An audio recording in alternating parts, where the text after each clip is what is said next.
Vamos a empezar hoy por generar el marco de los hechos. El marco de los hechos para la Fiscalía General de la Nación son el 9 de junio de 2023 en la calle 22 con 48, localidad de Teusaquillo, Bogotá, en la vía pública, alrededor de las 18:18 minutos, horas, al interior de un vehículo tipo camioneta de marca Nissan color gris, estacionado sentido oriente-occidente, lado izquierdo de la vía, mediante utilización de arma de fuego, se presenta la muerte del señor Teniente Coronel Óscar Darío Dávila Torres, adscrito a Presidencia de la República. Eso fue el 9 a las 18:18, quedó la hora de muerte.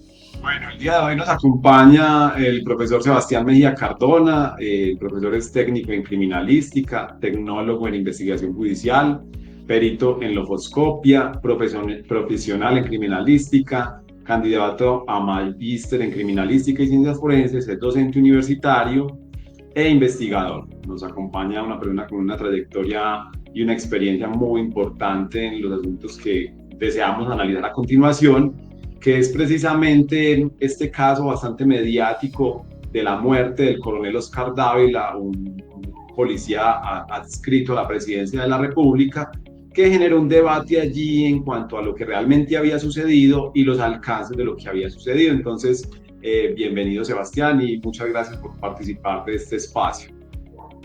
No, muchas gracias a ustedes, muchas gracias por la invitación, gracias por permitir estos espacios para incrementar el conocimiento y claro está que lo que vamos a dar es una opinión, una visión desde el ámbito profesional de la criminalística y de las ciencias forenses del caso que acabas de mencionar. Muchas gracias. Bueno, entonces vamos a complementar un poco estos hechos que veíamos allí, resumidos pues desde cierta perspectiva por la Vicefiscal General de la Nación. Con lo siguiente: el coronel Óscar Dávila Torres había finalizado su jornada laboral del 9 de junio del 2023. Antes de las 6 de la tarde pasó a visitar un familiar y luego de una breve instancia se dirigió a su casa. Pasando por Corferias, en la ciudad de Bogotá, ya sobre las 6 de la tarde, llamó a su esposa para decirle que iba hacia allá. En ese momento, una vez colgó, llamó a una periodista de la revista Cambio.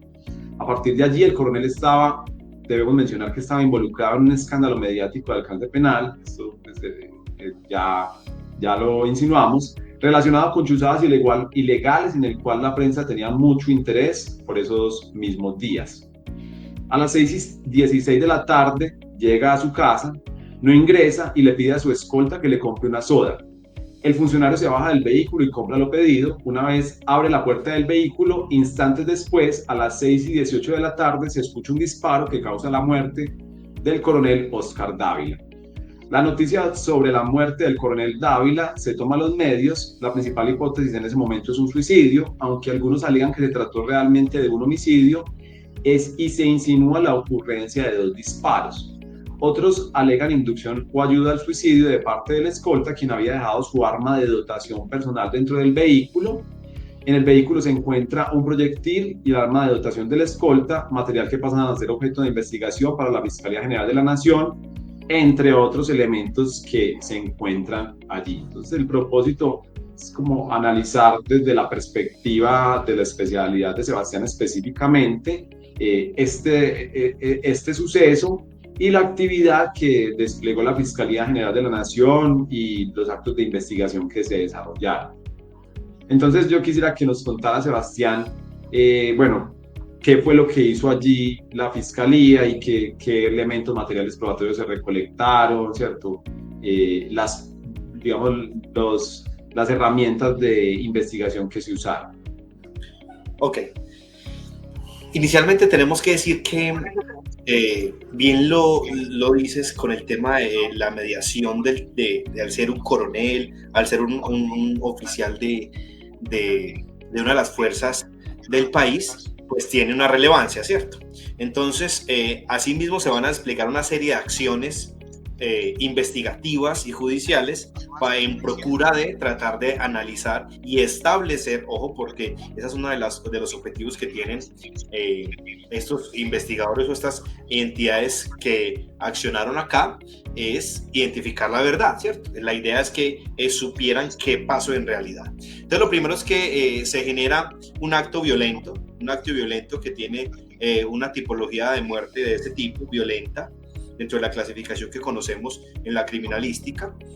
Luego se acciona un órgano judicial como la Fiscalía General de la Nación para desprender unos actos urgentes, lo que conocemos como actos urgentes, que es la realización de una serie de inspecciones, una serie de actuaciones en pro de identificar elementos materiales probatorios que coadyuven a una hipótesis. Desprenden estos actos derivan, como lo conocemos, en una inspección técnica a cadáver, en una inspección al lugar de los hechos y lugares distintos, en una serie de entrevistas. Estos son los actos urgentes que normalmente conocemos. Cuando se realizan este tipo de procedimientos, lo normal es que los grupos de investigación generalmente tengan unos personajes, unos funcionarios que sean especializados en unas áreas, y específicamente, como fue el caso del coronel, pues llevaron unos especialistas al lugar del hecho, así como los funcionarios de inspección, para que analizaran.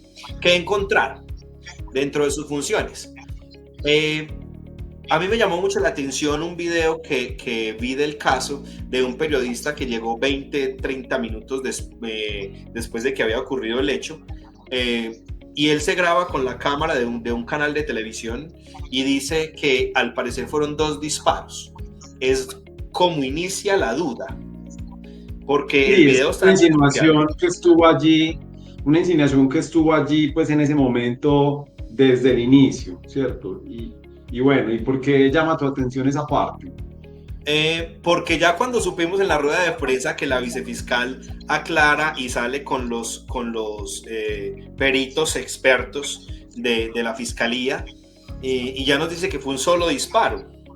Entonces, cuando ya entra todo el tema mediático, aparece el video del periodista y al parecer fueron 2 disparos, pero Medicina Legal nos está certificando uno solo por un protocolo de necropsia. Ahora sí, empiezan las dudas, ¿cierto? Y ahí es donde se vuelve de alguna forma esto mediático, ¿no? Luego, inician las inspecciones como resultado de la inspección al vehículo donde estaba el coronel y el escolta, los elementos materiales probatorios que relata la vicefiscal y su grupo de asesores, que llegan a la conclusión, ¿cierto? Y la conclusión es clara, ¿cierto? La conclusión a la que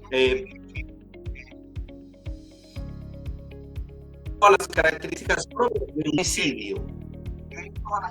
Es lo que nos dice la vicefiscal, ¿cierto? Sí. Y ahí resalta el doctor Paredes, que fue quien expuso que el resultado de la necropsia relata y señala que el arma estaba puesta en contacto con la sien, en lo que conocemos como el punto de sien, ¿cierto? Que estaba ahí, y que habían residuos de pólvora alrededor del orificio de entrada del disparo, en la parte externa del cráneo y en los tejidos debajo del cuero cabelludo.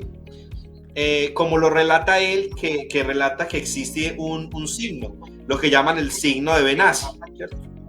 Que médicamente se conoce así porque es una caracterización o son varios signos que deja la accionar de cada uno de los tipos. En este caso, poner un elemento a contacto sobre el cuero cabelludo, sobre una tabla ósea, y disparar, genera el signo de Benassi. ¿Qué es? Es que encontramos un anillo de ahumamiento alrededor del orificio de entrada sobre un plano óseo, cuando el disparo es hecho con el arma puesta sobre el hueso, ¿cierto? Para entenderlo. Es que si se pone el arma y se genera el disparo, hay un anillo de ahumamiento que se encuentra ahí, y eso es lo que se encuentra en la necropsia cuando se hace un desprendimiento de la piel, aplicable al protocolo que se realizó. en este caso en la necropsia, ¿cierto? Entonces, ese signo para ellos dentro de la necropsia fue crucial para determinar que había sido contacto en la sien, que es algo característico, por ejemplo, de un suicidio. Lo conocemos normalmente. Las personas se quieren suicidar, se ponen a contacto un arma, sea aquí o en cualquiera de las posiciones, y esto da. ¿Qué encontraron además? Salpicaduras de sangre en la manga y puño de la camisa del uniformado. Muy importante para indicar que él estaba sujetando el arma, por ejemplo. Y que la acción del disparo da un desprendimiento de unos patrones de salpicadura, como lo conocemos técnicamente, y eso da para un análisis de unas trayectorias. Entonces, todo indica que el disparo lo realizó el mismo señor Dávila, ¿cierto? Y que... Una pregunta, Sebastián. Cuando este cuerpo, digamos que llegan los funcionarios de la Fiscalía, del Cuerpo Técnico de Investigaciones, ¿cuál es el tránsito de este cuerpo? Es decir, ¿qué pasa con este cuerpo? Desde que es hallado hasta, digamos, a grandes rasgos, que es entregado a su familia. ¿Qué puede suceder con este cuerpo? ¿Dónde se encuentra? ¿Dónde lo llevan? Entonces, como resultado de esas actuaciones de actos urgentes que te mencionaba, inspecciones técnicas al lugar, que da resultado en los elementos que acabo de mencionar, y se realiza una actuación que se llama inspección a cadáver, que es el análisis minucioso del cuerpo en el lugar de los hechos.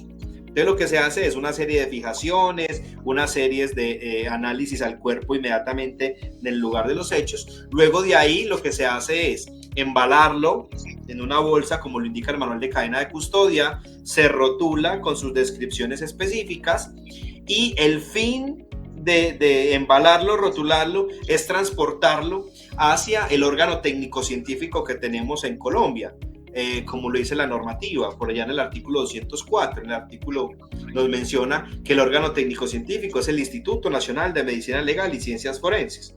La idea es que ese cuerpo sea trasladado técnicamente hacia el Instituto Nacional de Medicina Legal para que se proceda con su análisis respectivo, que en este caso uno de ellos es la necropsia médico-legal, con el fin de establecer la causa, la manera, el mecanismo de la muerte, que es lo que nos estaban explicando la vicefiscal y sus compañeros en la rueda de prensa. El doctor Paredes, que es el médico que practica la necropsia, menciona que se realizó bajo el protocolo de Minnesota. Ok, el protocolo de Minnesota es una serie de pasos que aplican los médicos forenses con la idea de establecer precisamente las causas, las maneras y mecanismo. Este tiene una característica principal, es que se hace una serie de cortes que conocemos como una serie de corte en Y, que se hace sobre el tronco del cuerpo, con la idea de precisamente analizar cada uno de esos órganos vitales y cómo fue el mecanismo de la muerte. Así también se hace un desprendimiento de la cara, y la idea es analizar y todos estos músculos y elementos que podamos encontrar. Hay que analizar el cráneo en su composición y más específicamente cómo fue la zona donde se ejecutó el disparo. Necesitamos establecer, o ellos necesitaban establecer, cómo fue ese mecanismo, qué lesión realizó ese proyectil de arma de fuego en esa trayectoria que tuvo el disparo. También como con la intención de descartar lesiones previas, ¿cierto? Esto también es una actividad Perfecto. Es una actividad que regularmente se hace. Tenía lesiones previas, o si quizás tenía algún tipo de enfermedad, algún tipo de patología que nos ayude, por ejemplo, con el término de la expectativa de vida, ¿cierto? Todo este tipo de cosas son importantes, y recordemos que es la ciencia del detalle, es la ciencia del detalle.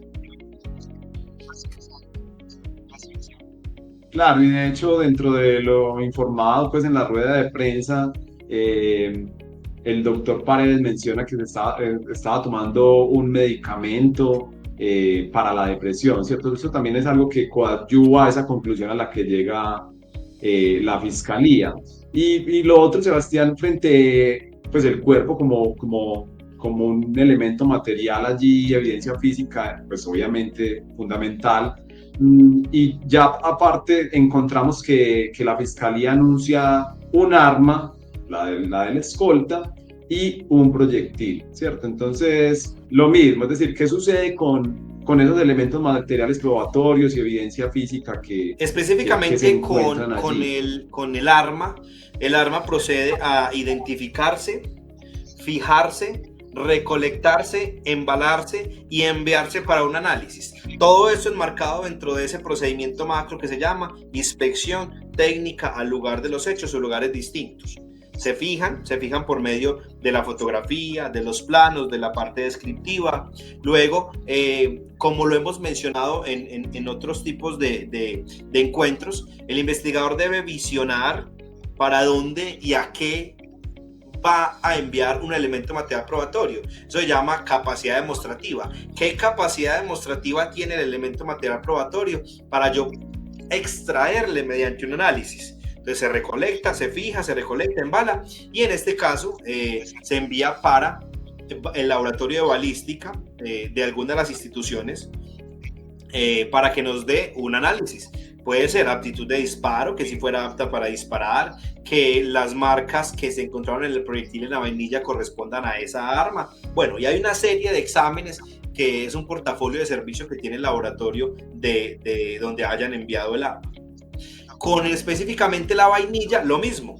La vainilla se debe embalar técnicamente, se debe coger con unas pinzas de plástico, no metálicas, de plástico, se deben embalar individualmente, en este caso pues apenas fue una, según lo que indican los profesionales, se embalan en papel no impreso a un contenedor, rótulo, y así mismo se transporta para el laboratorio o por el almacén de acuerdo pues como el investigador lo crea pertinente.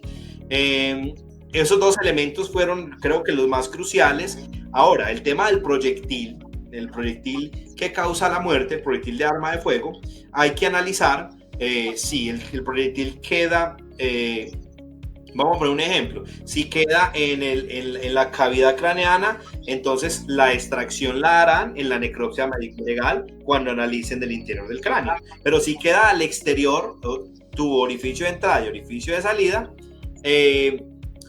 quedará puesto, si lo encontramos en la cena, le damos el mismo tratamiento que a la vainilla. Se recupera, se embala técnicamente, papel no impreso, a un contenedor y al laboratorio de balística.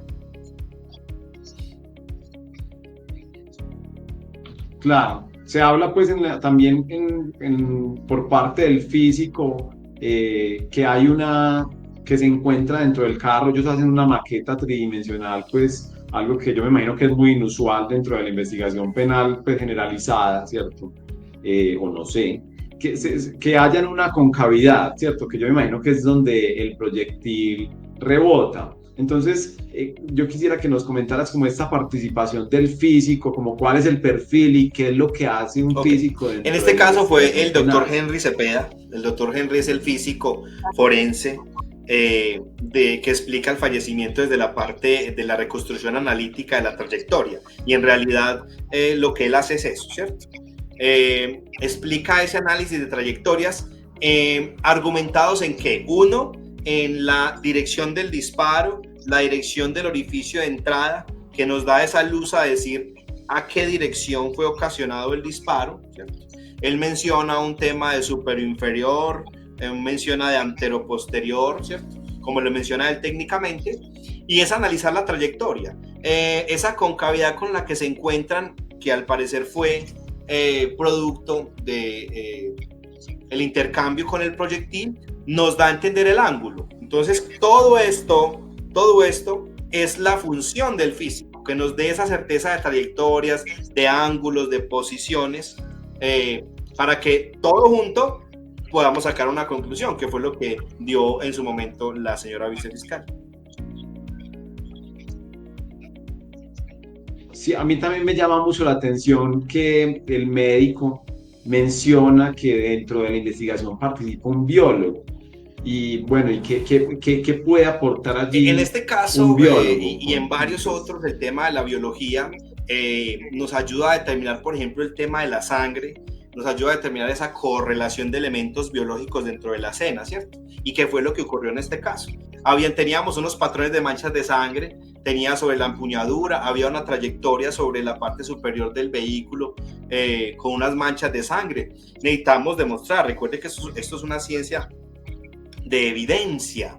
Necesitamos demostrar que las sangres correspondan, que los perfiles biológicos correspondan a la misma persona y así descartar cualquier otro tipo de hipótesis. Esas son las funciones de un biólogo, con el tema del tratamiento de todo lo que son residuos biológicos que puedan contener capacidad demostrativa para poderse analizar.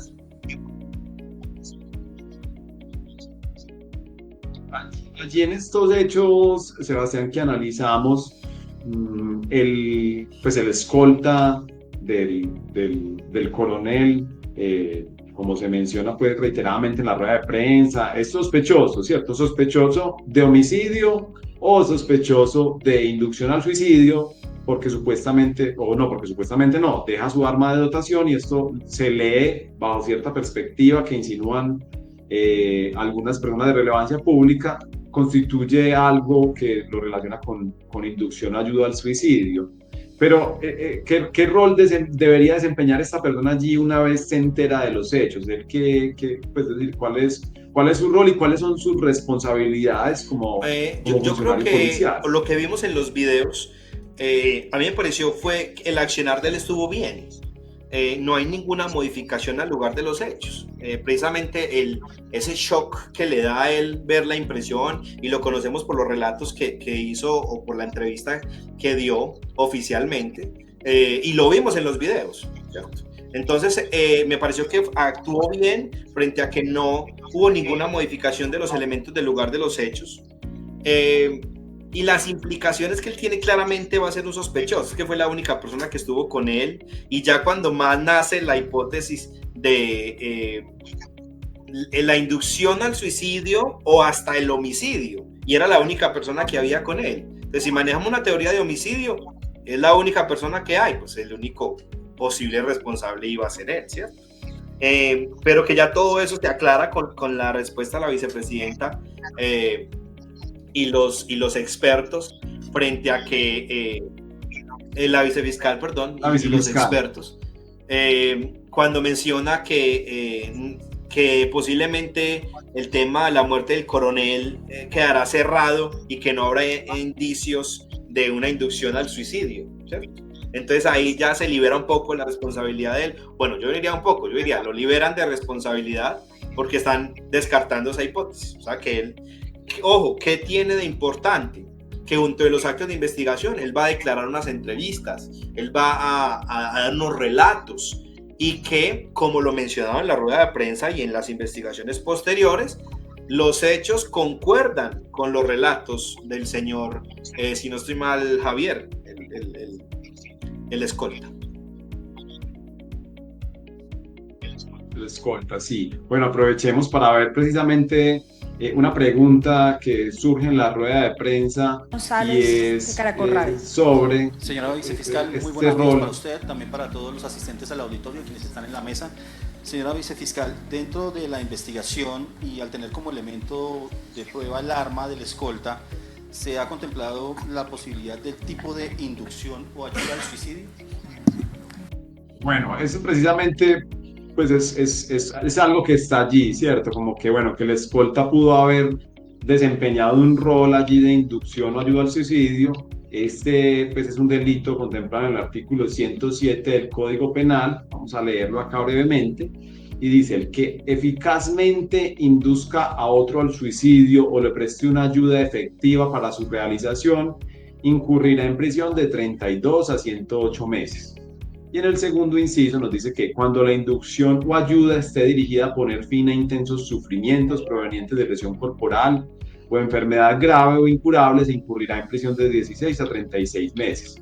A continuación, allí pues lo que dice la vicefiscal general es que esa inducción o ayuda al suicidio debe provenir de actos inequívocos, ¿cierto? Que dé un aporte significativo a ese resultado final de suicidio.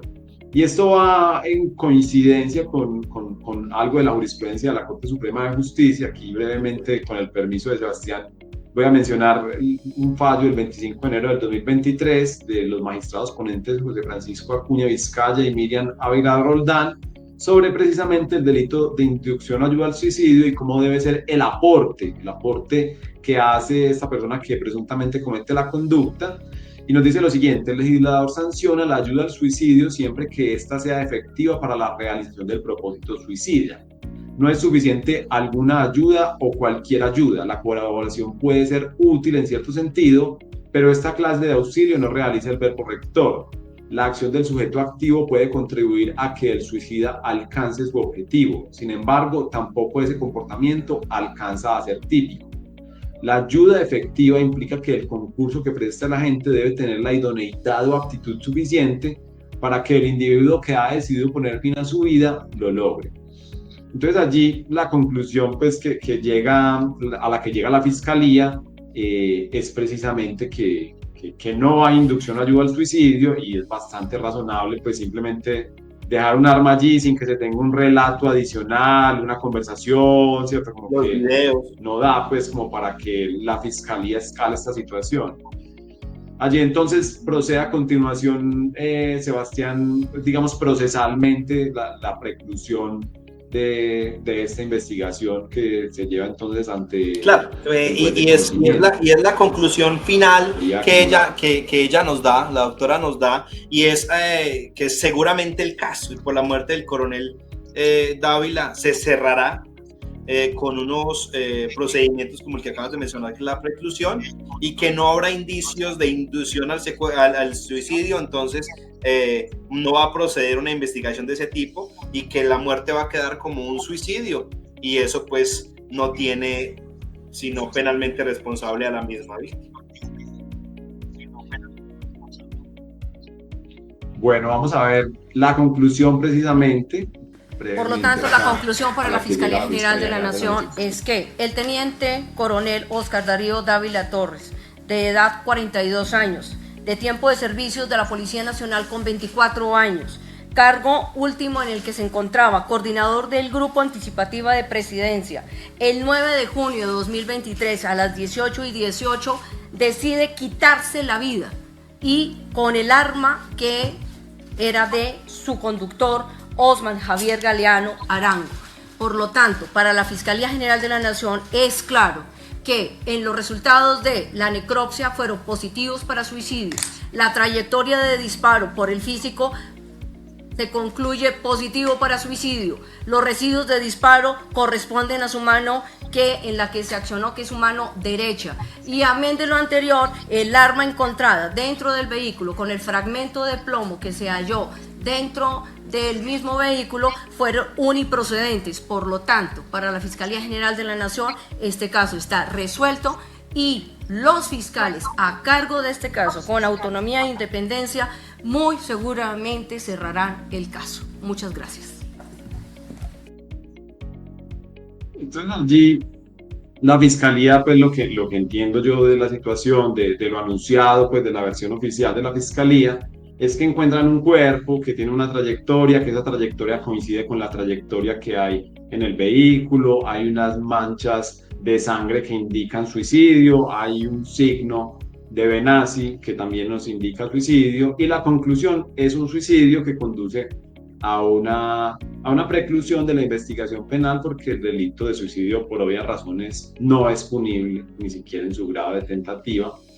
Entonces, bueno, esa conclusión, estamos de acuerdo con esa conclusión desde el punto de vista... Sí, desde el tema de vista técnico, criminalístico Sebastián, y probatorio de los elementos.